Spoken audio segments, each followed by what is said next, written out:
Okay, we're live. So we're gonna redo about the dream. Apparently, they're stopping it from being played. I do not know why. They don't tell us. It would be really good, and I think it should be mandatory that if they stop allowing your video to be played, they tell you why. Whether you get to see the writing or not. But anyway, so we're gonna redo the video about the dream. Anything else I said in it, it's just lost because I don't remember what all was said. Hello. So this is what the dream was. Isn't it fitting how there's all this green? Yes. So here was the dream. It was like last Wednesday, and I waited a couple days. I needed to get some clarity and some confirmation. So in the dream, I knew this was a God the very next morning because while I was getting my coffee, he brought it to me. And I started unraveling the dream and what it meant, and it was very powerful. I saw a green snake in a store, and I'm thinking it was probably a pet store. And it was a light green, like what you see here, that green, that's what it was. And it had the face of like a salamander. It was very rounded, and the mouth was very rounded. And it seemed very sweet and very pleasant, which was unusual for a snake. I normally would be afraid of snakes and lizards, but I wasn't afraid. So I decided to buy it, and I brought it home.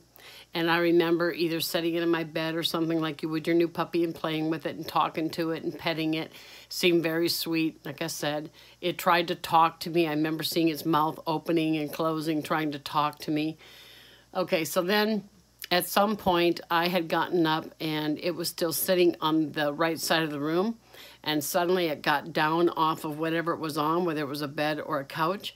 It got down and it went to get a drink and water, and suddenly I realized it had legs. And it was a lizard. And I was surprised by this because I knew it was a snake, but then it was a lizard. And then I thought, well, okay, I guess it's a lizard I have, not a snake. And then it goes back to the right side of the room, and as it's sitting there, I do not recognize the house. I know my husband was there. Suddenly, an old man comes out of it, and I'm looking at him, and I'm going, you were in there, but, I bought a snake, and suddenly you're an old man. And there was just the shell laying there left. And I said, well, I paid $600 for you, and I didn't pay for you, I paid for that, and so I'm taking it back. And then I woke up. Now, this is what the dream means. It is about the Antichrist. It is a snake that turns into a lizard, which means he will transform himself to be whatever he needs to be in order to get the job done. So if right now he needs to be a snake, so be it. If I need to be this, I'll be that. He's going to be able to disguise himself however he needs to in order to bring it all about. Then when the time is right, he's going to come forth and he's going to come out, okay? And the number 600 apparently means warfare. So what that tells me is about the time he comes out is going to be the time when there's some kind of warfare somewhere, okay? So that's what the dream was about. Now, I was reminded this morning, I was told you're probably going to have to redo this, and I said, that's fine, I will. But I had service today, and I had to work on that. So I couldn't do it until now. But what I was reminded of, and I don't know how long ago, if anybody wants to look, you can look, but it was at least a week to a week and a half ago, or a week before this dream I had around Wednesday night, was I saw a vision while I was live. And I was talking and giving the words God had to say. And suddenly I saw a vision, and I saw the Lord Jesus Christ starting to break a seal on it, like a scroll, and the seal was red, and he started to break it. And I knew right away that means he's about to break a seal. Now, in my spirit, I felt he was beginning to break seals. Not like this was the last one, but I felt like it's the beginning. Well, the thing that I was talking with a gal this morning, actually it was Rhonda, who was the one who helped me look up 600. She said the first seal is actually the Antichrist being exposed, coming forth, okay? Kind of like this old man did. He came forth, but he was disguised. So you had no threat. He was very non-threatening. And that was the part that I think the Lord wants us to understand. He was very non-threatening. But don't think because something appears non-threatening, something that normally would frighten you doesn't mean it's not a threat. Okay? So what I dawned on me then, I told her, I said, well, my goodness, you know, if he's just ready to break the first seal and allow the Antichrist to come forth, if that's the case, then I go and have a dream that backs that up in confirmation with a dream about the Antichrist coming forth. Now, for those of you who don't know me very well, I don't get a lot of dreams. My main gift is giving words from God.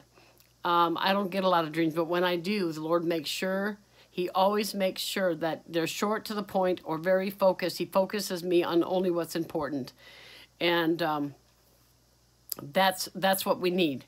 So I just want you all to know I redid the dream for you, and this will help you to understand that I don't know how close, guys. You know, it's really hard to go with God's timing. You know, one person was given next week, God is coming to get you. Well, what's a week? Well, in the Bible, a week's a year. But does it really mean a year? And then the next minute, you're in the 15-minute stretch. Well, 15 minutes is a lot different than a week. I think what God is doing here, if I want to be really straight with you, when I do, is that he's trying to tell you, I'm encouraging you. My time's not your time, but you are close. What's important, though, is to be about your Father's business. What's important, though, is to keep your lamps lit. Keep focusing on what God is saying to do.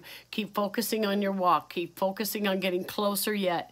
Keep focusing on your faith and your trust in him. Keep focusing on the job at hand. There's a lot of people that need salvation. There's a lot of people who are scared, who are lost, who are hungry for God.